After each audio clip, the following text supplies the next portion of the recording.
ಎಲ್ರಿಗೂ ನಮಸ್ಕಾರ. ನೀವು ನೋಡ್ತಾ ಇದ್ದೀರಾ ಟಿವಿ ವಿಕ್ರಮ. ನಾನು ಮುಮ್ತಾಜ್ ಅಬ್ದುಲ್ ನೆಲ್ಲಡ್ಕ. ವೀಕ್ಷಕರೇ, ತ್ರೇತಾಯುಗದಲ್ಲಿ ಪ್ರಭು ಶ್ರೀರಾಮ, ದ್ವಾಪರ ಯುಗದಲ್ಲಿ ಶ್ರೀಕೃಷ್ಣ ಪರಮಾತ್ಮ. ಹಾಗಾದ್ರೆ ಈಗ ಅಧರ್ಮಿಗಳ ಸಂಹಾರವನ್ನ ಮಾಡೋರು ಯಾರು? ನೋಡಿ, ಕೆಲವೊಮ್ಮೆ ಅಧರ್ಮಿಗಳ ಅನುಭವಕ್ಕೆ ಅದು ಬಂದಿರೋದಿಲ್ಲ ಅಷ್ಟೇ, ಆದ್ರೆ ಅದು ಅದಾಗೇ ನಡೀತಾ ಇರತ್ತೆ. ಅವರ ಕೊನೆಯ ದಿನಗಳು ಆರಂಭ ಆಗಿರತ್ತೆ. ವೀಕ್ಷಕರೇ, ಪಾಕಿಸ್ತಾನದ ಕಥೆ ಕೂಡ ಇದೆ. ಪಾಕಿಸ್ತಾನ ಇವತ್ತು ಭಾರತದ ಕಾಶ್ಮೀರ ಬೇಕನ್ನುವಂತಹ ದುರಾಸೆಗೆ ಬಿದ್ದಿದೆ. ಸ್ವರ್ಗಕ್ಕೆ ಕಿಚ್ಚು ಹಚ್ಚಿ ಅದರಲ್ಲಿ ಸಂತೋಷವನ್ನ ಪಡ್ತಾ ಇದೆ. ಬಟ್ ಜಸ್ಟ್ ವೇಟ್, ಭಾರತ ಯುದ್ಧವನ್ನ ಶುರು ಮಾಡಿದ್ರೆ ಅಷ್ಟೇ, ಪಾಕಿಸ್ತಾನ ಅದಾಗದೆ 4 ತುಂಡಾಗಿ ಬಿಡುತ್ತೆ. ಪಾಕಿಸ್ತಾನ ಇವತ್ತು ಯಾವ ಸಿಚುವೇಶನ್ ಅಲ್ಲಿ ಇದೆ ನೋಡಿ. ಒಂದು ಕಡೆ ಬಲೂಚಿಸ್ತಾನಿಗಳು ಭಾರತ ಹೂ ಅಂತ ಹೇಳಿದ್ರೆ ಸಾಕು, ಪಾಕಿಸ್ತಾನದ ಒಳಗೆ ಜ್ವಾಲಾಮುಖಿಯನ್ನೇ ಸ್ಫೋಟಿಸುವುದಕ್ಕೆ ರೆಡಿಯಾಗಿದೆ. ಇನ್ನೊಂದು ಕಡೆ ಸಿಂಧ್ ಕೂಡ ಸ್ವತಂತ್ರವಾಗುವುದಕ್ಕೆ ಬೇಡಿಕೆಯನ್ನ ಇಟ್ಟಿದೆ. ಇದರ ಮಧ್ಯ ಈಗ ಪಾಕಿಸ್ತಾನದ ಗಿಲ್ಗಿಟ್ ಬಾಲ್ಟಿಸ್ತಾನ್ ಇದು ಪಾಕಿಸ್ತಾನದ ವಿರುದ್ಧನೇ ನಿಂತು ಬಿಟ್ಟಿದೆ. ಟಿಟಿಪಿಯ ಹೋರಾಟಗಾರರು ನಿರಂತರವಾಗಿ ಪಾಕಿಸ್ತಾನದ ವಿರುದ್ಧ ಹೋರಾಟವನ್ನು ನಡೆಸ್ತಾ ಇದ್ದಾರೆ. ಈ ಚದುರಂಗದಲ್ಲಿ ಚೆಕ್ ಮೇಟ್ ಕೊಟ್ಟ ಹಾಗೆ ಪಾಕಿಸ್ತಾನಕ್ಕೆ ಒಂದೊಂದೇ ದಿಕ್ಕಿನಿಂದ ಚೆಕ್ ಮೇಟ್ ಕೊಡಲಾಗ್ತಾ ಇದೆ. ಆಟ ಎಂಡ್ ಆಗೋದು ಗ್ಯಾರಂಟಿ, ಆದ್ರೆ ಯಾವಾಗ ಅನ್ನೋದು ಕುತೂಹಲ ಅಷ್ಟೇ. ವೀಕ್ಷಕರೇ, ಗಿಲ್ಗಿಟ್ ಬಾಲ್ಟಿಸ್ತಾನ್ ಜನ ಪಾಕಿಸ್ತಾನಿ ಸೇನೆಯ ವಿರುದ್ಧ ಈಗ ಧ್ವನಿಯನ್ನು ಎತ್ತುತ್ತಾ ಇದ್ದಾರೆ. ಪಾಕಿಸ್ತಾನಿ ಸೈನಿಕರು ಗಿಲ್ಗಿಟ್ ಬಾಲ್ಟಿಸ್ತಾನಕ್ಕೆ ಬೈ ಚಾನ್ಸ್ ಕಾಲನ್ನ ಇಟ್ಟರೆ ಅಲ್ಲಿನ ಬೆಟ್ಟಗಳಲ್ಲಿ ಅವರನ್ನ ಕಬ್ರಸ್ತಾನಕ್ಕೆ ಸೇರಿಸ್ತೇವೆ ಅಂತ ವಾರ್ನಿಂಗ್ ಅನ್ನು ಕೊಡ್ತಾ ಇದ್ದಾರೆ. ಅಲ್ಲಿನ ಜನ ಹೇಳ್ತಾರೆ, ಚೈನಾ ಪಾಕಿಸ್ತಾನ ಎಕನಾಮಿಕ್ ಕಾರಿಡಾರ್ ಅಲ್ಲಿ ಹೊರಗಿನವರಿಗೆ ಉದ್ಯೋಗವನ್ನ ಮಾಡೋದಕ್ಕೆ ನಾವು ಅವಕಾಶವನ್ನ ಕೊಡಲ್ಲ.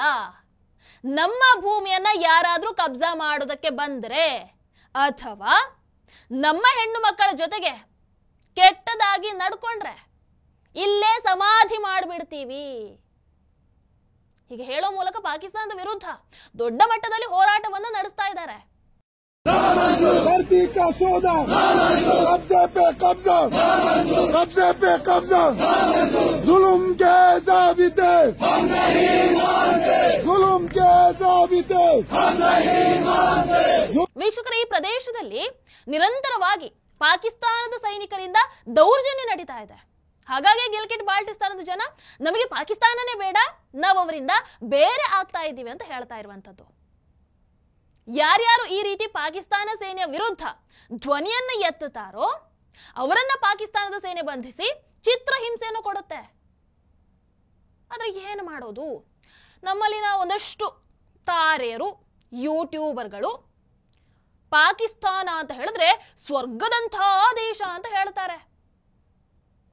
ಭಾರತಕ್ಕಿಂತ ದೊಡ್ಡ ಸ್ವರ್ಗ ಇನ್ನೊಂದಿರೋದಕ್ಕೆ ಸಾಧ್ಯ ಇದೆಯಾ ಹೇಳಿ? ಆದ್ರೆ ಏನ್ ಮಾಡೋದು? ಅರ್ಥನೇ ಆಗಲ್ವೇ ಇವರುಗಳಿಗೆ. ವೀಕ್ಷಕರೇ, ಪಾಕಿಸ್ತಾನದಲ್ಲಿ ಅವರು ತಮ್ಮ ನಾಗರಿಕರಿಗೆ ಒಂದು ಐಡೆಂಟಿಟಿ ಕಾರ್ಡ್ ಅಂತ ಕೊಡ್ತಾರೆ. ನಮ್ಮಲ್ಲಿ ಈಗ ಆಧಾರ್ ಕಾರ್ಡ್ ಇದೆಯಲ್ವಾ, ಹಾಗೆ ಅವರಲ್ಲೂ ಕೂಡ ಒಂದು ಐಡೆಂಟಿಟಿ ಕಾರ್ಡ್ ಅಂತ ಇದೆ. ಆದ್ರೆ ಈಗ ಅಲ್ಲಿ ಜನ ಏನ್ ಮಾಡ್ತಾ ಇದ್ದಾರೆ ಅಂತ ಹೇಳಿದ್ರೆ, ನಮಗೆ ಈ ಐಡೆಂಟಿಟಿ ಕಾರ್ಡ್ ಬೇಡ, ನಾವಿದನ್ನ ವಾಪಸ್ ಕೊಟ್ಟು ಬಿಡ್ತೀವಿ, ನಾವು ಪಾಕಿಸ್ತಾನಿ ಪ್ರಜೆಗಳು ಅಲ್ವೇ ಅಲ್ಲ ಅಂತ ಹೇಳ್ತಾ ಇದ್ದಾರೆ. ಅಷ್ಟೇ ಅಲ್ಲ, ನಾವು ಕಾರ್ಗಿಲ್ ಕಡೆಗೆ ಹೋಗಿ ಅಲ್ಲಿ ಸೇರ್ಕೊಳ್ತೀವಿ ಅನ್ನುವಂತಹ ಮಾತನ್ನ ಹೇಳ್ತಾ ಇದ್ದಾರೆ. ಅಂದ್ರೆ ಅದರ ಅರ್ಥ ಏನು? ಅವರ ಪ್ರಕಾರ ಕಾರ್ಗಿಲ್ ಅಂದ್ರೆ ಭಾರತ, ನಾವು ಭಾರತಕ್ಕೆ ಸೇರ್ಕೊಳ್ತೀವಿ ಅಂತ. ಪಾಕಿಸ್ತಾನದ ಪರಿಸ್ಥಿತಿ ನೋಡಿ, ನಮಗೆ ಕಾಶ್ಮೀರ ಬೇಕು ಅಂತ ಕೇಳ್ತಾರೆ. ಆದ್ರೆ ಅಲ್ಲೇ ಇರುವಂತಹ ಬಲೂಚಿಸ್ತಾನ ಆಗಿರಬಹುದು, ಗಿಲ್ಗಿಟ್ ಬಾಲ್ಟಿಸ್ತಾನ ಆಗಿರಬಹುದು, ಸಿಂಧ್ ಆಗಿರಬಹುದು, ಆ ಎಲ್ಲಾ ಜನ, ಅಲ್ಲಿನ ಎಲ್ಲಾ ಜನ ನಾವು ಭಾರತದ ಜೊತೆಗೆ ಸೇರ್ಕೊಳ್ತೀವಿ ಅಂತ ಕೇಳಿಕೊಳ್ತಾ ಇದ್ದಾರೆ. ವೀಕ್ಷಕರ, ಅಷ್ಟಕ್ಕೂ ಈ ಗಿಲ್ಗಿಟ್ ಬಾಲ್ಟಿಸ್ತಾನದ ಜನ ಯಾಕೆ ಪಾಕಿಸ್ತಾನವನ್ನ ಬೆಂಬಲಿಸೋದೇ ಇಲ್ಲ? ಯಾಕಂದ್ರೆ ಪಾಕಿಸ್ತಾನ ಇವತ್ತಿನವರೆಗೂ ಕೂಡ ಗಿಲ್ಗಿಟ್ ಬಾಲ್ಟಿಸ್ತಾನವನ್ನ ಪಾಕಿಸ್ತಾನದ ಪ್ರಾಂತ್ಯ ಅಂತಾನೆ ಭಾವಿಸ್ಲಿಲ್ಲ. ಪಾಕಿಸ್ತಾನದ ಸಂವಿಧಾನದ ಪ್ರಕಾರ 1956, 1962, 1972, 73 ಇವೆಲ್ಲದರಲ್ಲೂ ಕೂಡ ಪಾಕಿಸ್ತಾನದ ಭಾಗ ಅಂತ ಅವರು ಗುರುತಿಸಲಿಲ್ಲ. ಹಾಗೆ ಸಂಸತ್ತಲ್ಲಿ ಗಿಲ್ಗಿಟ್ ಬಾಲ್ಟಿಸ್ತಾನದ ಬಗ್ಗೆ ಯಾವುದೇ ರೀತಿಯಾದಂತಹ ಮಾನ್ಯತೆಯನ್ನು ಕೂಡ ಕೊಟ್ಟಿಲ್ಲ. ಗಿಲ್ಗಿಟ್ ಬಾಲ್ಟಿಸ್ತಾನದಲ್ಲಿ ಯಾವುದೇ ರೀತಿಯಾದಂತಹ ಚುನಾವಣೆ ಕೂಡ ನಡೆದಿಲ್ಲ. ಪಾಕಿಸ್ತಾನದ ಸಂವಿಧಾನದಲ್ಲಿ ಕೇವಲ ಬಲೂಚಿಸ್ತಾನ, ಪಂಜಾಬ್, ಸಿಂಧ್, ಖೈಬರ್ ಪಖ್ತೂನ್ಖ್ವಾ ಈ 4 ಪ್ರಾಂತ್ಯಗಳನ್ನ ಉಲ್ಲೇಖ ಮಾಡಿರುವಂತದ್ದು. ಹಾಗೆ POK ಅನ್ನ ಆಜಾದ್ ಕಾಶ್ಮೀರ್ ಅಂತ ಕರೆಯಲಾಗುತ್ತೆ. ಬಟ್ ಈ ಗಿಲ್ಗಿಟ್ ಬಾಲ್ಟಿಸ್ತಾನದ ಉಲ್ಲೇಖವನ್ನ ಪಾಕಿಸ್ತಾನದ ಸಂವಿಧಾನದಲ್ಲಿ ಮಾಡೇ ಇಲ್ಲ. ಆದರೂ ಕೂಡ ಈ ಪಾಕಿಸ್ತಾನ ಏನು ಅಂತ ಹೇಳಿದ್ರೆ ಗಿಲ್ಗಿಟ್ ಬಾಲ್ಟಿಸ್ತಾನದಿಂದ ಲೂಟಿಯನ್ನ ಮಾಡತ್ತೆ. ಬರೀ ಲೂಟಿ ಮಾಡೋದಷ್ಟೇ ಇವರ ಕೆಲಸ ಅಲ್ವೇ? ವೀಕ್ಷಕರೇ, ಪಾಕಿಸ್ತಾನ ಹೇಗೆಲ್ಲ ಗಿಲ್ಗಿಟ್ ಬಾಲ್ಟಿಸ್ತಾನವನ್ನ ಲೂಟಿ ಮಾಡ್ತಾ ಇದೆ ಅಂತ ನೋಡಿದ್ರೆ, ಮೊದಲನೇದಾಗಿ ಗಿಲ್ಗಿಟ್ ಬಾಲ್ಟಿಸ್ತಾನದಲ್ಲಿ 3 ಅಣೆಕಟ್ಟನ್ನ ಕಟ್ಟಿದ್ದಾರೆ. ಆ ಅಣೆಕಟ್ಟಿನಿಂದ ವಿದ್ಯುತ್ ತಯಾರಿ ಆಗತ್ತೆ. ಆ ವಿದ್ಯುತ್ತನ್ನ ಲಾಹೋರ್ ಅದೇ ರೀತಿ ಇಸ್ಲಾಮಾಬಾದ್ ನಲ್ಲಿ ಬಳಕೆ ಮಾಡಲಾಗತ್ತೆ. ಗಿಲ್ಗಿಟ್ ಬಾಲ್ಟಿಸ್ತಾನದಲ್ಲಿ ತಯಾರಾದಂತಹ ಆ ಎಲೆಕ್ಟ್ರಿಸಿಟಿ ಗಿಲ್ಗಿಟ್ ಬಾಲ್ಟಿಸ್ತಾನದ ಜನರಿಗೆ ಉಪಯೋಗಕ್ಕೆ ಸಿಗ್ತಾ ಇಲ್ಲ, ಕೊಡ್ತಾ ಇಲ್ಲ. ಇನ್ನು ಎರಡನೇದಾಗಿ ಗಿಲ್ಗಿಟ್ ಬಾಲ್ಟಿಸ್ತಾನದ 10 ಸ್ಥಳಗಳಲ್ಲಿ ಪಾಕಿಸ್ತಾನಿ ಸೈನಿಕರು ಖನಿಜ ಇರುವಂತಹ ಪ್ರದೇಶವನ್ನು ಪತ್ತೆ ಮಾಡಿದ್ದಾರೆ. ಆ ಪ್ರದೇಶದಲ್ಲಿ ಫ್ಯಾಕ್ಟರಿಗಳನ್ನ ಕಟ್ಕೊಂಡಿದ್ದಾರೆ. ಅಲ್ಲಿನ ಖನಿಜಗಳನ್ನ ತಗೊಂಡು ಅವ್ರು ಹೋಗ್ತಾ ಇರ್ತಾರೆ. ಆದ್ರೆ ಗಿಲ್ಗಿಟ್ ಬಾಲ್ಟಿಸ್ತಾನದ ಜನರಿಗೆ, ಅಲ್ಲಿನ ಜನರಿಗೆ ಉದ್ಯೋಗ ಕೊಡ್ತಾ ಇಲ್ಲ. ಪಂಜಾಬಿ ಜನರನ್ನ ಅಲ್ಲಿಗೆ ಕೆಲಸಕ್ಕೆ ಹಾಕ್ತಾ ಇದ್ದಾರೆ.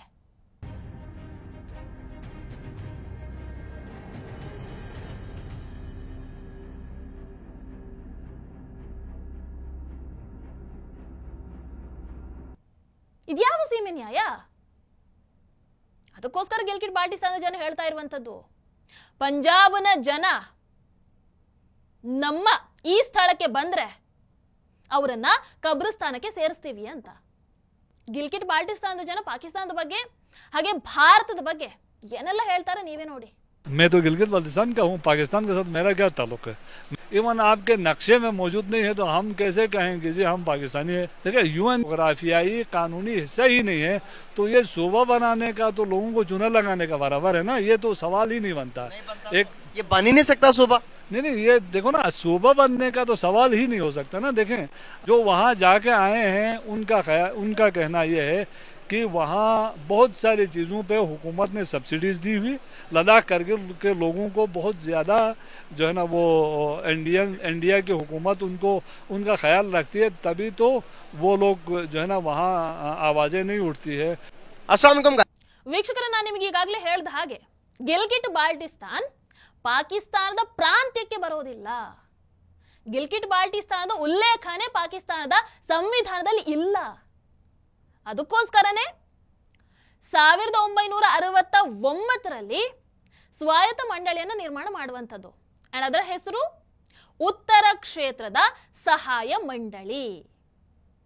ಅದಾದ ನಂತರ ಜುಲ್ಫಿಕಾರ್ ಅಲಿ ಭುಟ್ಟೋ ಪ್ರಧಾನಿ ಆಗ್ತಾರೆ 1970ರಲ್ಲಿ. ಆಜಾದ್ ಕಾಶ್ಮೀರವನ್ನ ಅದೇ ರೀತಿ ನಾಗರ್ ಪ್ರದೇಶ ಅನ್ನುವಂತ 2 ಭಾಗವನ್ನ ಗಿಲ್ಗಿಟ್ ಬಾಲ್ಟಿಸ್ತಾನಕ್ಕೆ ಸೇರಿಸ್ತಾರೆ. ಅಲ್ಲಿನ ಸ್ಥಳೀಯರು ಅದಕ್ಕೆ ವಿರೋಧ ಕೂಡ ವ್ಯಕ್ತಪಡಿಸ್ತಾರೆ. ಅದಾದ ನಂತರ ಜುಲ್ಫಿಕರ್ ಅಲಿ ಭುಟ್ಟೋ FTR ಅದನ್ನ ರದ್ದು ಮಾಡ್ತಾರೆ. ಅಂದ್ರೆ ಇನ್ನು ಮುಂದೆ ಗಿಲ್ಗಿಟ್ ಬಾಲ್ಟಿಸ್ತಾನ್ ಪರಿಷತ್ ಏನಿದೆ ಅದು ಪಾಕಿಸ್ತಾನದ ಭಾಗ ಅಲ್ಲ. ಅಂಡ್ ಇದಾದ ಮೇಲೆ ಗಿಲ್ಗಿಟ್ ಬಾಲ್ಟಿಸ್ತಾನದಲ್ಲಿ ಪಾಕ್ ಸೇನೆ ನಿಯೋಜನೆಗೊಳ್ಳುತ್ತೆ. ಗಿಲ್ಗಿಟ್ ಬಾಲ್ಟಿಸ್ತಾನವನ್ನ ಪಾಕ್ ಸೇನೆ ನೋಡ್ಕೊಳ್ಳುತ್ತೆ. ಹಾಗಾಗಿ ಈಗ ಬಾಲ್ಟಿಸ್ತಾನ್ ಏನಿದೆ ಪಾಕ್ ಸೇನೆಯ ವಿರುದ್ಧ ತಿರುಗಿ ಬಿದ್ದಿರುವಂತದ್ದು. ಈಗ ಭಾರತ ಅದೇ ರೀತಿ ಪಾಕಿಸ್ತಾನದ ನಡುವೆ ಬೈ ಚಾನ್ಸ್ ಈಗ ಯುದ್ಧ ನಡೆದ್ರೆ ಭಾರತ ಗಿಲ್ಗಿಟ್ ಬಾಲ್ಟಿಸ್ತಾನ್ ಪಡ್ಕೊಂಡ್ರೆ ಭಾರತಕ್ಕೆ ಇದರಿಂದ ತುಂಬಾ ಲಾಭ ಆಗತ್ತೆ. ಏನ್ ಲಾಭ ಆಗತ್ತೆ? ಮೊದಲನೇದಾಗಿ ಗಿಲ್ಗಿಟ್ ಬಾಲ್ಟಿಸ್ತಾನದಲ್ಲಿ ಡಿಸೆಂಬರ್ 2024ರಲ್ಲಿ ಆ ರಿಪೋರ್ಟ್ ಪ್ರಕಾರ 10,000 ಕೋಟಿ ಮೌಲ್ಯದ ಖನಿಜ ಸಂಪನ್ಮೂಲ ಇದೆ ಅಂತ ಪತ್ತೆ ಆಗಿದೆ. ಅವ್ರು ಹೇಳಿದ್ದಾರೆ ಅದನ್ನ. ಸೊ ಆದಷ್ಟು ಬೇಗ ಭಾರತ ಈ ಪ್ರಾಂತ್ಯವನ್ನ ಪಡ್ಕೊಂಡ್ರೆ ಆ ಖನಿಜ ಸಂಪನ್ಮೂಲ ಭಾರತಕ್ಕೆ ಸೇರ್ಕೊಳ್ಳುತ್ತೆ ಅಂತ. ಅಂಡ್ ಇನ್ನೊಂದು ಮುಖ್ಯವಾದಂತಹ ವಿಚಾರ, ಗಿಲ್ಗಿಟ್ ಬಾಲ್ಟಿಸ್ತಾನದ ಮ್ಯಾಪ್ ಸರಿಯಾಗಿ ನಾವು ಗಮನಿಸಿದ್ರೆ ಭಾರತದಲ್ಲಿರುವಂತಹ ಕಾರ್ಗಿಲ್ ಪ್ರದೇಶದ ಮೇಲೆ ಗಿಲ್ಗಿಟ್ ಬಾಲ್ಟಿಸ್ತಾನ್ ಪ್ರಾಂತ್ಯ ಬರುತ್ತೆ. ಈ ಗಿಲ್ಗಿಟ್ ಬಾಲ್ಟಿಸ್ತಾನ್ ಪ್ರಾಂತ್ಯವನ್ನ ಭಾರತ ಪಡ್ಕೊಂಡ್ರೆ ಕಾರ್ಗಿಲ್ನಿಂದ ಗಿಲ್ಗಿಟ್ ಬಾಲ್ಟಿಸ್ತಾನದ ಕರಕೋರಂ ಹೈವೇ ಮೂಲಕ ನಾವು ಅಫ್ಘಾನಿಸ್ತಾನವನ್ನ ತಲುಪಬಹುದು. ಅದಾದ ನಂತರ ಭಾರತ, ಅಫ್ಘಾನಿಸ್ತಾನ್, ತಜಿಕಿಸ್ತಾನ್, ಮಧ್ಯ ಏಷ್ಯಾದವರೆಗೆ ವ್ಯಾಪಾರವನ್ನ ಮಾಡಬಹುದು.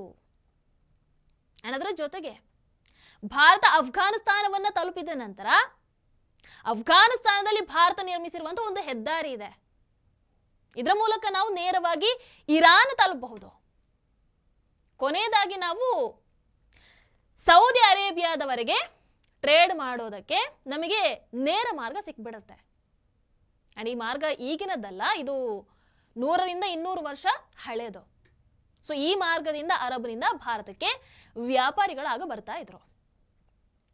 ವೀಕ್ಷಕರ, ಕೊನೆಯದಾಗಿ ಪಾಕಿಸ್ತಾನ ಇವಾಗ ಇರುವಂತಹ ಪರಿಸ್ಥಿತಿಯನ್ನು ನಾವು ಗಮನಿಸಿದ್ರೆ ಭಾರತ ಅದೇ ರೀತಿ ಪಾಕಿಸ್ತಾನದ ನಡುವೆ ಈಗ ಯುದ್ಧ ನಡೆದರೆ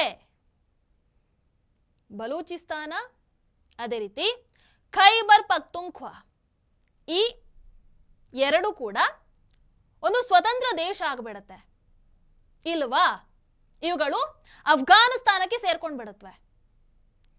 ಪಾಕ್ ಆಕ್ರಮಿತ ಕಾಶ್ಮೀರ ಏನಿದೆ POK ಅದು ಹೇಗಿದ್ರು ಭಾರತಕ್ಕೆ ಸೇರ್ಬಿಡತ್ತೆ. ಉಳಿಯೋದು ಒಂದು ಪಂಜಾಬ್, ಇನ್ನೊಂದು ಸಿಂಧ್ ಪ್ರಾಂತ್ಯ. ಇದು ಈ ಎರಡು ಪ್ರಾಂತ್ಯ ಏನಿದೆ ಇದು ಹೊಸ ಪಾಕಿಸ್ತಾನ ಆಗಿ ರೂಪುಗೊಳ್ಳಬಹುದೇನು ಅಷ್ಟೇ. ನಿಮ್ಮ ಅನಿಸಿಕೆ ಅಂತ ಕಾಮೆಂಟ್ ಮೂಲಕ ತಿಳಿಸಿ. ಹಾಗೆ ವಿಡಿಯೋ ನಿಮಗೆ ಇಷ್ಟ ಆದಲ್ಲಿ ಲೈಕ್ ಮಾಡಿ, ಶೇರ್ ಮಾಡಿ. ನಮಸ್ಕಾರ. ಟಿವಿ ವಿಕ್ರಮ, ದೇಶ ನಿಮ್ಮ ಕೈಯಲ್ಲಿ. ಈ ಕಾರ್ಯಕ್ರಮ ನಿಮಗೆ ಇಷ್ಟ ಆಗಿದ್ದಲ್ಲಿ ಲೈಕ್, ಶೇರ್ ಹಾಗೂ ಕಮೆಂಟ್ ಮಾಡಿ. ಟಿವಿ ವಿಕ್ರಮದ ಕಾರ್ಯಕ್ರಮಗಳನ್ನು ನಿರಂತರವಾಗಿ ವೀಕ್ಷಿಸಲು ಸಬ್ಸ್ಕ್ರೈಬ್ ಮಾಡಿ, ಬೆಲ್ ಐಕನ್ ಒತ್ತಿ.